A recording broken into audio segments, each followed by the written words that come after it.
Hello, welcome to Out and About with Martin. Today we're on the Nutbrook Trail. We start here at the Sandiacre Lock house and travel approximately 10 miles up to Shipley Country Park at Heanor. Although I am using my e-bike today, if you are a walker you will also find this vlog very interesting. The Sandiacre Lock cottages were built in 1779. This toll house is at the junction of the Derby and Erewash canals and is the last surviving toll house on the Erewash Canal. It is open to the public on certain weekends. They do have a website if you want to check the dates if you're interested in visiting. Admission to the lock house is free. Looks like this one has found the ideal place to take a shower.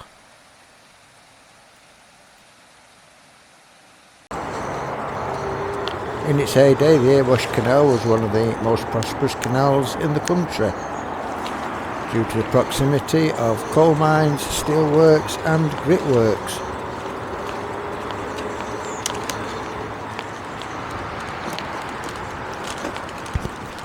Now passing under the A52 Nottingham to Derby Road.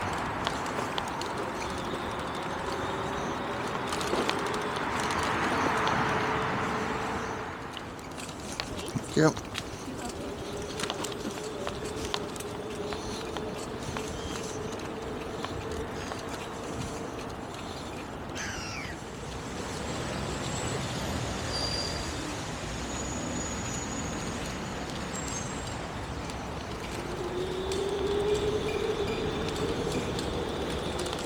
The chimney you can see in front of us is Springfield Mill, built in 1888 as a lace factory.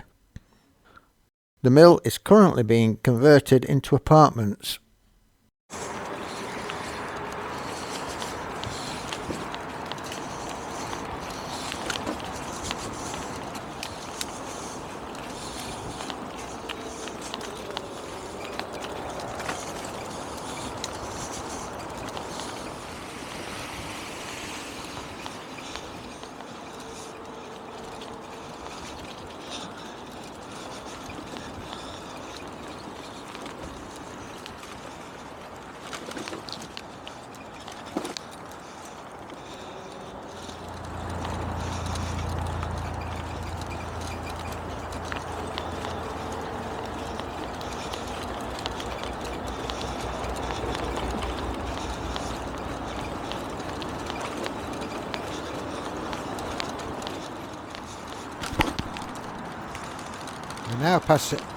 We are now passing under the M1.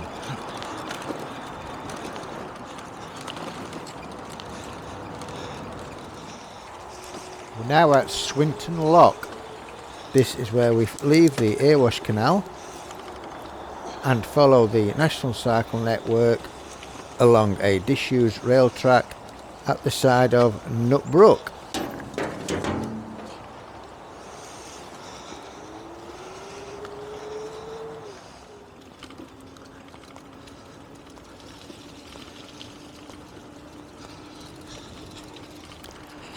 To the right is Hallam Fields, which had its own colliery. The track we're following now is part of the Stanton rail line. The line connected the Hallam Fields colliery, the Nutbrook colliery's Shipley colliery, and was also connected to the Stanton Ironworks.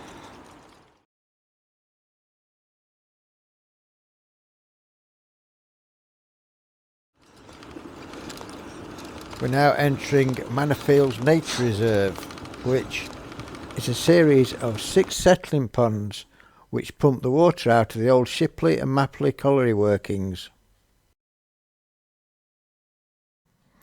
Taking a right hand turn at the Nutbrook coffee shop.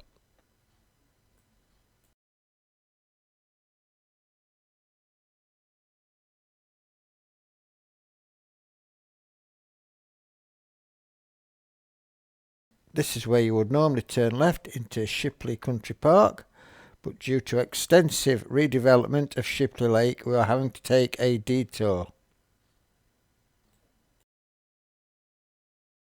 Shipley Country Park opened in 1976. Shipley Lakeside over to the west was designated for a leisure development. It is an artificial lake which was originally built for Shipley Hall. Prior to the Second World War, the underground mining had been completed and 2 further coal seams were excavated as an open cast mine. Once the coal seams had been exhausted, the site lay dormant until 1985, when it was opened as Britannia Park. Unfortunately, Britannia Park failed. It was then sold and reopened as the American Adventure Theme Park in 1987. In 2007, the American Adventure Park was closed. As you can see, today it has been redeveloped for housing.